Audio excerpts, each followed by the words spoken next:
Good morning, boys and girls. We are going to continue with our series book club, and we're going to discuss how authors plan their story endings. A lot of you have finished a book or quite a few books by now, so we should be able to discuss the endings of these stories today. We all know the story of Little Red Riding Hood, don't we?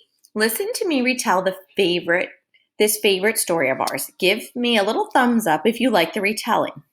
Are you ready? Little Red Riding Hood went to visit her grandmother, and even though her mother told her to go straight there, she stopped in the meadow to pick flowers and talk to the big bad wolf. And then she got to her grandmother's house and blah, blah, blah, the end. What was wrong with my retelling? How could it have been better? What did I forget? If you are thinking that I forgot the ending, you are correct. I did forget the ending. Endings matter. They matter to the stories we read as well as the ones we write. Today, what I want to teach you is that readers think carefully at the end of a book, just as they do the start of a book. Readers think, why did the authors choose to end the story this way? Is there an important lesson to learn? Let's think back to our dear friends Frog and Toad. Remember this story and how Toad finally found Frog in the end? It ends with Frog explaining that he just wanted to be alone, but now that Toad was there, he was happy to be with him too, even if that meant eating wet sandwiches. If you remember, Toad was trying to do everything to get Frog's attention. He dropped the sandwiches in the water, and when Frog finally saw him, he said, well, I just wanted to be alone, but you're my friend, and now I'm happy that you're here. And they ended up enjoying their wet sandwiches for lunch.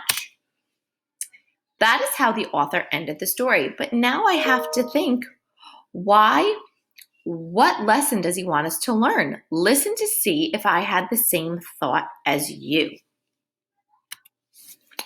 Maybe the author wrote the ending this way to teach us that even when you like to be alone, when your friend checks up on you, it's still nice to spend time together. So sometimes if you see Frog and Toad over here, they're all happy with their arms around one another and they're enjoying their wet sandwiches.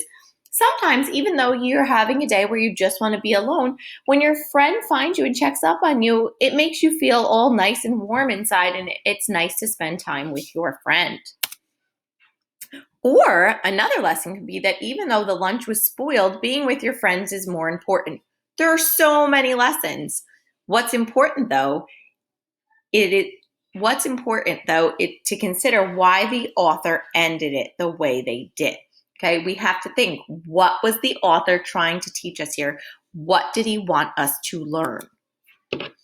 Did you see how I not only thought about how the stories ended, but also about why the author ended the story this way?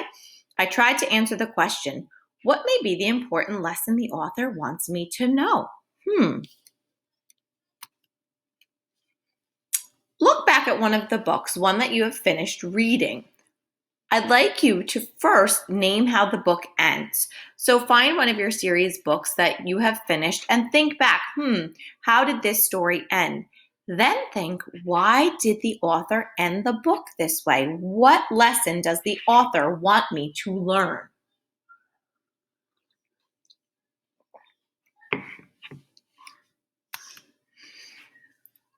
Remember as you read to pay attention to how your story ends. The ending will often be the place the author teaches you a lesson, okay?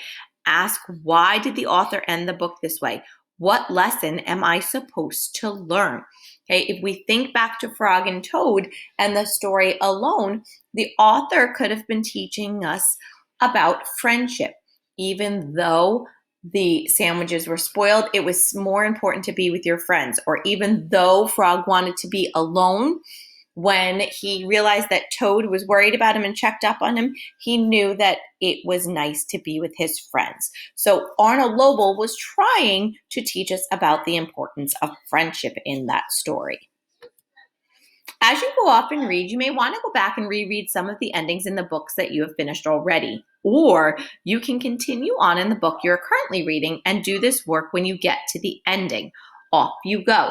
So boys and girls, you may either send me a post-it on a book that you've already read and tell me what the author was trying to teach you with the way he or she ended the book, Or you can continue reading in the book you're currently working on. And when you get to that ending, you may send me a post-it on why you think the author ended the book that way.